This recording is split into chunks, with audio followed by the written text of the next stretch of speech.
All right, we are back with episode 5 of Lunch with Dr. Coopwood, and we're excited to have today Mr. Stanley Kinnie.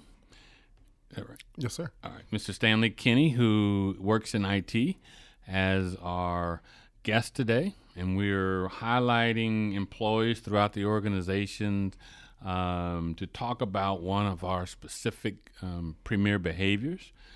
And this week, we're going to be talking about our premier behavior of communicate. Something that is extremely important in healthcare from a patient safety standpoint, that we communicate to our patients, with our doctors, with our family, with each other on behalf of the patient, but also in the background as the organization functions, communicating is of the utmost importance as well, to make sure that we can achieve the things that we seek to achieve. And so Stanley works in IT.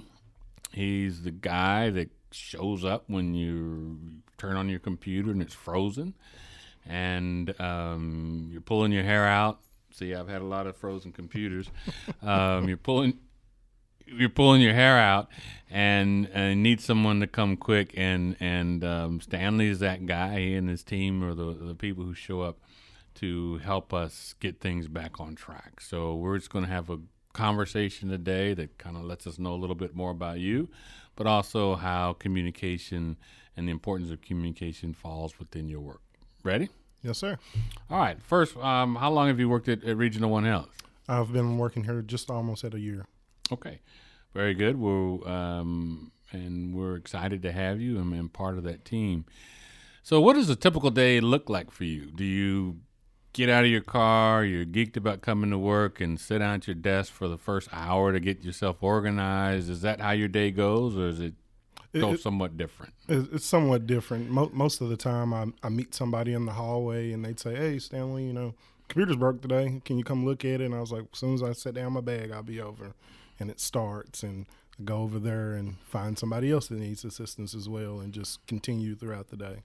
So, all right. So it's not like a calendar that here's your 10 things you're going to do today and you stick to it. No, sir. All right. Well, I know how that can be because there's times where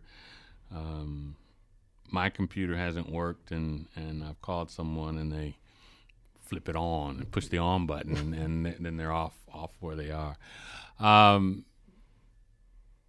do you deal with the continuous pleas for help and trying to prioritize, because you have to determine, is my computer more important than the nurse taking care of a very sick patient, and how do you work through prioritizing, you and the team that you work with, prioritizing through that? Well, generally, you just have to understand that when people come to you with a problem, that it is a real reason, like they're having an issue and they want it fixed. And sometimes they'll come in at a high level, a low level, a calm level, or a mad level. And you just have to understand they just want their issue fixed, and to be understanding and follow it through from beginning to end and let them know what's going on so they don't feel like you're hiding anything. Just be open as possible. So everybody who calls doesn't just say, "Hey, can I speak to Stanley? I need a little help." But do you run into some people who might be a little more animated than that? Oh, yeah, quite a bit more animated, but hopefully you catch the calm ones, but not every day is the same. All right. And so how do you deal with those that aren't so calm? Well, you just most of the time it's just listening to them. You let them get out what they want to say, and then you express to them what you can do about it and how you're going to work with them. And most of the time they understand that you're telling them exactly what you can do and you're not hiding it, and they'll let you go. So when we think about this episode's focus on communicate, you brought up something there that you said you listen first. Is listening part of communication? Oh, yes. One of the biggest parts. If you cut people off, they feel like you're not listening. So you're not communicating with them. You're just expressing. You're just talking to them, but you're not listening to their part. It's 2 parts of every conversation. All right. Well, that's important. That's important for all of us, no matter what we're doing. If a patient says that we're hurting here and hurting there, and you just say, "Oh no, you're fine," that you're missing, as you said, one of the most important keys to good communication is listening and hearing what people are trying to say. And so I'm mad. I can't turn my computer on and can't get Word to pop up. That's about all I use. Can't do all the fancy spreadsheets that everybody does, but I'm pounding on my desk that you're holding up the whole organization because Dr. Coopwood can't get his computer to go.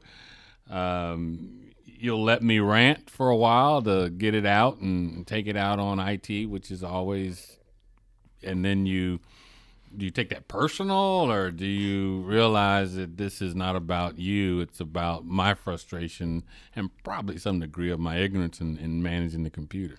Well, yeah, I let them talk for as long as I possibly can. Like, if they're telling me they have a meeting in 5 minutes and they've been talking for 4 minutes, I'll be like, hey, I understand you got your problem, but hey, you only got 1 minute. Let me get up there. Let me try to fix it.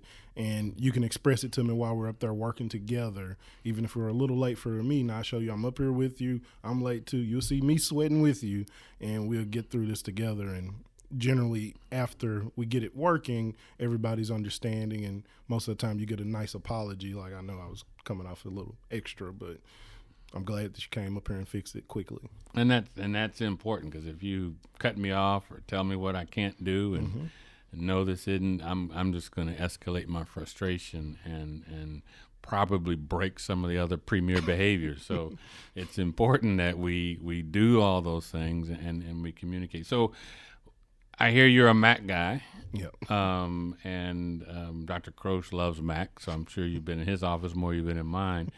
But what if I have a PC and I call you and you show up and you're the Mac guy? What do you do then? Do you engage your team to say, help me out? Yeah. Yeah, well, generally I'm good at both Mac and PC, but if there is anything that I don't know, then I can rely on the strength of my team, my senior team leader, my manager, and my lead, even my director, if it takes that. What we do, we try to fix the issue ourselves, and if we can't, then we just reach out to somebody on our team, and they fill in the blanks where you lack in strength. Okay, very good. So it's a team effort. Oh, yes. And if I get you and you can't do it, that's not, you don't shrug your shoulders and leave. You say, let me get somebody who can. Yep. And that's important in closing that and communicating to that. And that helps me with my inappropriate frustration that I might be exhibiting. So part of what our premier behaviors is to do is to manage that patient experience and to make sure that our patients feel special, feel well cared for. You're not passing out drugs, you're not giving shots, you're not taking people to surgery. How do you see yourself fitting into the patient experience piece? Well, I feel that my part is a more background role, but I'm supporting the people who are seeing the patients, taking care of the patients, and everything. So in order for them to do their job effectively, I have to be a good supporting cast, make sure they have the devices they need to service our patients at a premier level, make sure they can do everything that they can do, everything they want to do within reason, be there to accommodate their goal. So as long as I'm doing my job to the best of my ability, they can do theirs to the best of their ability. And I feel that's me being a cog in the part of the bigger machine. And that's an important aspect, because you may never touch a patient. You may never get into the OR. You may never be where patients are, but you support the systems that then the people who are touching the patient can have access to. So the nurses roll around portable PCs on wheels from room to room, and if they can't get the information they need or be able to communicate with providers, they need somebody like you who's going to come in. So part of that patient experience piece is polite, professional, great customer service. You already described that your role is to facilitate, sometimes listen to the unreasonable, but then to get them and reset their expectations. I have a little information that you had a job in college that might have started you on this path, as well as I think your grandfather or someone helped you. Tell me a little bit about your job in college and what that has shaped you, and then some of your family experiences that shape you as well. Well, my first job was at Chick-fil-A back in 2007, I believe, and it was just a beautiful organization that taught me good Christian values, how to treat the customer, how to show appreciation to the customer as well, and how to basically carry yourself. Like, even to this day, I still, when somebody say thank you, I was like, it's my pleasure, because it really is. I take pride in my work. I like to come to work because at the same period of time, I couldn't. Like, I could not be able to work. I could be laid in bed, sick. So I'm happy every day to wake up and come service somebody, because I believe as a person that's a good Christian that you should be of service to others. And every day you come in and you treat people the way you want to be treated, and then hopefully in return later on down the line, even if it's one or two people, they will do the same, and then makes the world a better place, make you a better person. Absolutely. And even if they don't, you've still done your job to be able to do that. So do you bounce in at work and say it's a great day at Regional One Health, or you have a new tagline that you use? Well, not every day. Every day I want to say I wake up just chipper and ready to go, but most of the days I come in and I'm just like, oh, it's early, I'm tired, and everything. But once I get my first ticket and once I get my first task, I start that, and I put on that face and I assume the personality of the way I would like to be treated, because that person may be having a great day or they may be having a worse day than me. So I should give them a positive person to make them feel better, and in turn they make me feel better when they show their appreciation. So tell me a little bit about how your granddad shaped your kind of your core values, and how the Chick-fil-A turned into Regional One Health. So my granddad was a great role model, because he showed me, or he provided the build of what I believe a man was supposed to be. How a man was supposed to take care of his family, how you're supposed to carry yourself, how you were supposed to treat others. And when I didn't do that as a kid, he let me know. So when he let me know, I knew, like, okay, my granddad, and I had a lot of respect for my grandfather. So when he wasn't happy with me, I was not happy with myself. So I looked at it, I reflected on it, and I determined that, like, okay, yeah, he's telling me the truth. And once I started living in those values, I believe I became a better person. Very good. Did I hear that you had a big event of starting a long journey with somebody? Can you tell me a little bit about that, and if that's true, or are you off the market, or what exactly is going on in your life? Yeah, I'm off the market. Thankfully for all the values and that the company I worked at and the company and the friends I've had, I met a lady that was willing to take the plunge with me, and I just recently got engaged, and we're going to start our new journey together here very shortly. But I'm happy, and is a new venture in life, and I'm nervous, but I know I'm a good guy, and I know she's a good lady, and we'll make it work. All right. And is there any lessons you learned from your engagement to help you be a better IT guy? Yes, ma'am, maybe? Huh. I'm just saying. We'll get right on that, or whatever those things. Those are good keywords at home, too. Listening. The customer is always right. and if you understand that some way that they're always right, then you'll be good. All right. Well, that's as a man that's been married years, that's an important thing that you understand that, and that's important. So if you were to stand here as an IT person who, as we discussed earlier, doesn't really touch the patient, and we'll have people worldwide who listen to my podcast, but specifically here at Regional One Health, how would you, who doesn't do nursing or doesn't do respiratory therapy, doesn't do x-rays, what would you say to them about the importance of communication, so they won't say, oh, that's just in IT. How does this help me be a better nurse or better respiratory tech or whatever? So do a little teaching there so that they can say, I get it. Well, because if they communicate effectively with their patients, which in my mind are their customers, or however you may formulate it, then you will understand their real problem. Sometimes you may think you know the problem, and it may not be it. Maybe you didn't listen to the full dialogue, and understand it fully. And also you can make them more comfortable. They're already maybe in a difficult situation, dealing with some difficult problems. Maybe they have terrible news.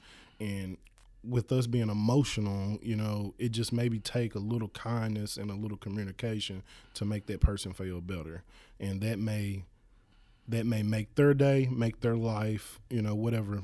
Little small times, these little small steps help people in ways that you can't even fathom. And it doesn't take anything to be a kind person, but it takes a lot to be a compassionate person. And you just take that time out to communicate, and everybody, I feel, will receive a great benefit. Very good. And in healthcare, whenever there's a complication or an event that doesn't go as we wanted, failure to communicate is probably one of the leading causes that event happened.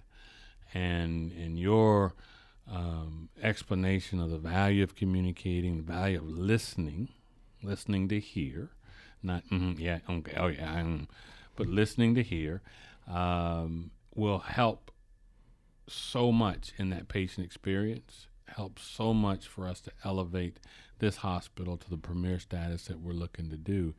And as you're describing the value in the IT space, this applies just like you said, that and maybe have a patient have a better experience, and B, a very safer experience while they're going through their hospitalization. So a couple last questions. So you're a big computer guy, but I hear you read books. That's kind of like low tech for Do you flip on a pad or do you have the actual book? Some people say I got to hold a book in my hand, although I'm not reading a book. I do a lot of ebooks and audiobooks, but if it's a book like, you start a trilogy or a series, if it's a series or a trilogy I love, I have to have that first book in a printed copy, hardback with a cover if possible, just for my bookshelf. When I retire or whenever this journey ends for me, I want to have almost the best bookshelf that you ever seen with all these old copies. And at that time, hopefully, if I make it that long, you won't see that many books, and I want to still keep that because one of my greatest memories of being a child was going in elementary. I went into my library at Beach Bluff Elementary, and they just had all these books, and it just blew my mind, and I never wanted to leave the library. So now with it being digital, it's just in your phone, but I still like that experience, and I want to pass that along to my friends and families, as I grow older. Oh, that's good. There is no better. Let me say it. The smell of walking into an old bookstore is a smell that if you've been there, you know what it is. Yep. And I don't know what drives that, but if you go to a vintage bookstore, it's that aroma that's in there that says, and maybe it's all those books playing out, pick me so I can be read again. Very good. And then you have a dog. Yeah, I have a dog, one of my second love of my life. I got a first one, his name's Abel. But his name is Kane, and I love him to death. He runs around, he sleeps, and I try to spend every waking minute that I can with him and have fun with him. It's just a joy to be with him. And your fiance likes Kane? Oh, she loves him. Okay, she loves, he likes her more than me now, and that's a jealous and sore subject. He picks her over me all the time now. Well, yeah, that's going to be kind of the norm. Yeah. And it's funny to me that my dog hears me when I drive up, and he meets me at the door with his bear in his mouth, ready to play. Yeah. And I said, all these people at the house, you gonna wait on me to play? No one else is playing with you. So, well, I've enjoyed our conversation. Me as well. I've enjoyed communicating with you, and I think this is. And I appreciate you explaining to the organization the value of communicating, not only in IT, but in general as to how we all elevate our level of communication, and listening as one of the most important aspects of that. It's been fun to talk with you. I know so much more about you, and now the world will know more about you because I'm worldwide, right? Okay. And the world knows more about you, and thank you for joining us for lunch. Thank you for having me. You've been listening to Lunch with Dr. Coopwood, a 12-part series that features Dr. Coopwood in conversations with people around Regional One Health and elsewhere who are making a difference with our premier behaviors.